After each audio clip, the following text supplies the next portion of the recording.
Southern Michigan, Dr. Anish Wadhwa. Welcome back to the show. Good afternoon. Thanks for having me. Yeah, nice outfit today. Not only do you have the great shoes, but you've got a nice match going with the orange tie. Trying to stand out. You are actually known around the hospital as the guy with the shoes. So I've had people talk about you, and that's how they describe you, the doctor with the shoes. But you like that. A smile, call me by my first name, here's my shoes. Yeah, The icebreaker. People remember that. You seem, and I think that makes you approachable because that's a great way to start a conversation. Got to start somewhere, that's right. Yeah. Well, we had a really smoky week last week. A lot of people had no idea what was going on. They just thought, oh, it's summer haze. But you could even smell it. And you could even see what I thought were like flakes of ash. Yeah. That's from the forest fires in Canada. You know, I was reading up that typically, the fire season might be May and June, and a lot of the effect of the fires where it happened in Canada, maybe on the Midwest and central parts of the U.S. or further east, the way the air patterns are.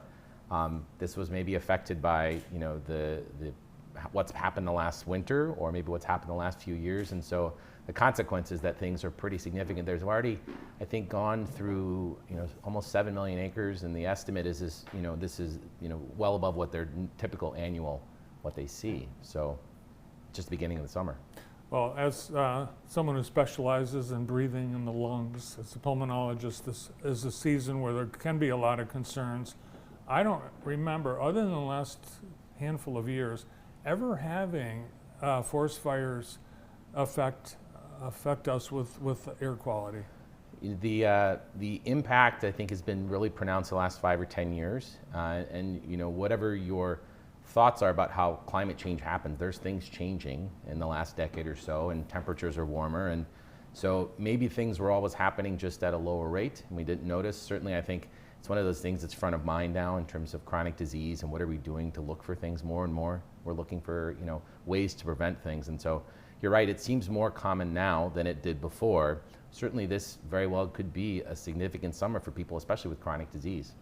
We did, feel it, and even hear that there were air quality warnings. Do people pay attention to those? Are we not paying attention as if we should? I wonder if it's like common sense people think that says it's hot and hazy, let me not go outside, in the middle of the day, especially for people who have chronic disease like asthma or heart disease. You don't always see the effect, right, and the consequence. And so there's smaller particulates which you may not be able to smell, you may not be able to see ash, and it can still have a significant impact, especially for those who have chronic disease, who are older, pregnant women. Those are folks who are more susceptible to start. And so common sense is a good place to start in terms of it's hot in the middle of the day. Maybe I shouldn't go out. Maybe I can save the lawn mowing till later in the day. But it's subtle things, right? And it very well could be that maybe some of those things have come into your house. And if the temperature is consistently warmer in the evening, maybe the impact is still persistent even when the sun is going down. Even if you can't see it, if it doesn't even look smoky or hazy, it could still be there. There's been a lot of work looking at particular size particulates. Again, these are things you may not see, maybe smaller than the width of a human hair for sure. And what is the impact? And I know that if you look at what's the effect of industry and things like that, that is what it is. In the last 60 years, there's been a lot of good impact from the Clean Air Act. And so a lot of the things that we've seen in terms of improvement, if they've been modified or mitigated a bit the past several years, you would say, well, it's because there's more fires. There's a lot of stuff changing. And so common sense to start, right? And then I think from there you have to talk to your doctor and say, what are my particular risks? We've talked about that before. Everybody has individual risk. And maybe that's where some prevention may have a big impact. So there are people that have chronic issues. What are some of those issues that people should be concerned about air quality? I think for people who have chronic lung disease, for sure, if you have asthma or COPD, when the heat of the middle of the day is there, and maybe the air quality, if you look at, I think most weather apps probably comment on the air quality index, and there's a safe range, but maybe a range where maybe you should take more caution. And in those circumstances, if you have an idea that you've got something to be aware of in terms of chronic disease, you're planning your day accordingly. For the times that it's been really bad, so maybe it's better the last week than it was the previous week, maybe you tend not to even go outside, or maybe you have, if you have an air purifier or something in your home, that you're tending to stay indoors in those clean rooms in your home to mitigate the risk, so that once things pass, that maybe you then have a little more flexibility. What about wearing a mask? And it seems like I noticed more people wearing masks in the last couple of weeks. I think that makes sense for those folks, especially at the highest risk. There's a lot of stuff about whether masks are the right thing or just avoidance in general. I think everybody can make their own decision. Certainly if it's hot in the middle of the day and there's more particulates, or even in the evening, right? If you have chronic disease and you're doing a bonfire, right? Or burning brush in your home, that's probably a simple way to mitigate some of the risk. It may not eliminate it altogether, but these are little things that you can do on your own. You may want to talk to your doctor about what are the other things to add to that. Just something about decreasing the amount of particulate you take in. So we look at the Skycam a few minutes ago. It looked like it was hazy. There's a little bit of haze in this kind of weather, hot summer weather. What is haze? What are we seeing? I would suspect there's some measure of whatever it is related to heat and some of the particulates. The air quality has been, again, better this past week or so, perhaps maybe than the previous few weeks.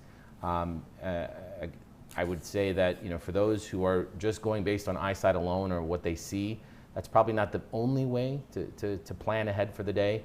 So I'm not sure that a sensor in your home is the best, but that could be helpful, especially if you have chronic disease, to get an idea of what indoor-outdoor risks may exist.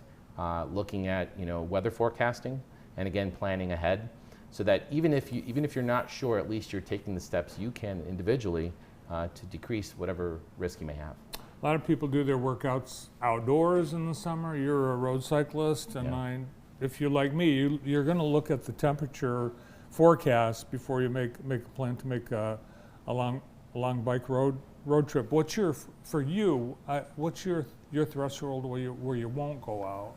I think for those folks who are healthy and young, it doesn't mean that they don't have risk. So that gets to the point that you've got to plan ahead. So you can't just show up on day 0 and go 100 miles an hour.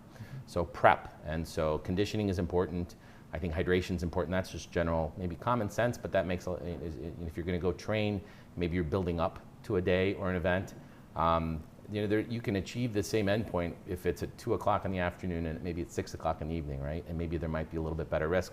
Split up your workouts. I think that's something I'll tell patients if they're exercising. The 30 minutes I ask them to exercise, you can still get that 10 minutes 3 times a day, right? That could be the same thing in the early morning and the evening, right? And so there you go.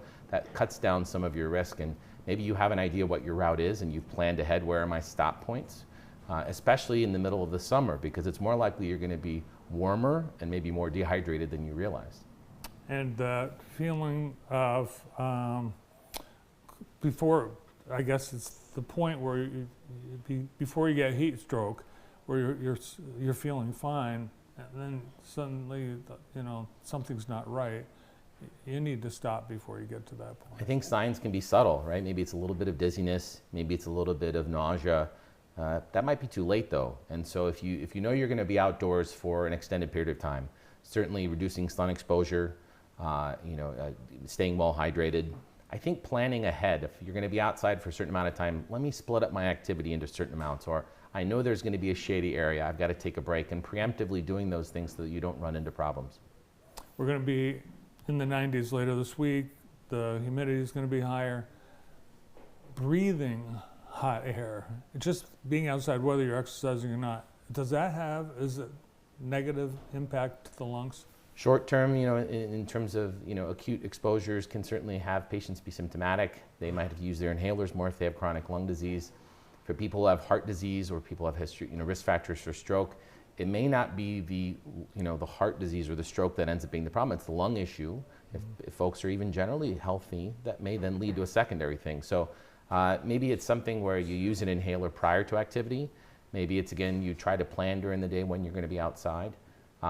I think those folks, again, who are older, who have chronic disease, pregnant women, they should take extra caution. And that way you can maybe cut down some of the risk during the day.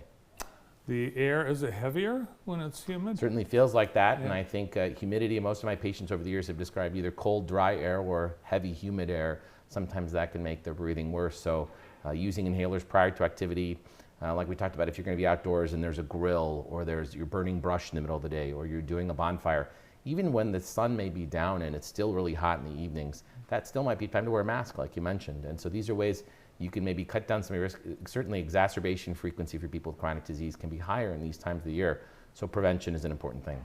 And it seems like every season is allergy season. There are things, I noticed just in the last few days, these white things blowing off trees, and people that are susceptible to allergies were bothered just by breathing outside.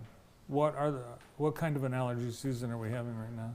I think my impression is that it's been pretty busy this spring for many of our patients. And so, things that you take like antihistamines and whatnot may just attenuate your response a bit, but, avoidance is an important thing again, same principle. In well-ventilated areas, if you're gonna do blow the yard or clean the grass or whatever it is, and a mask might be helpful. I think trying to do things not all at once, maybe splitting things up is a good idea. For those folks who have overlapping allergic disease, it can certainly make their chronic lung disease worse. And so, a little bit of congestion may not be the only thing. And it might be that triggers, especially if there's a big exposure all at once, that the people are running into problems. And so I think, preventive measures are really the thing to consider. Great. Well, have a great summer. Thanks for coming in. Thanks for having me. I appreciate it. You bet. From Pulmonary Clinics of Southeast Michigan, Dr. Anish Wadhwa. Well, next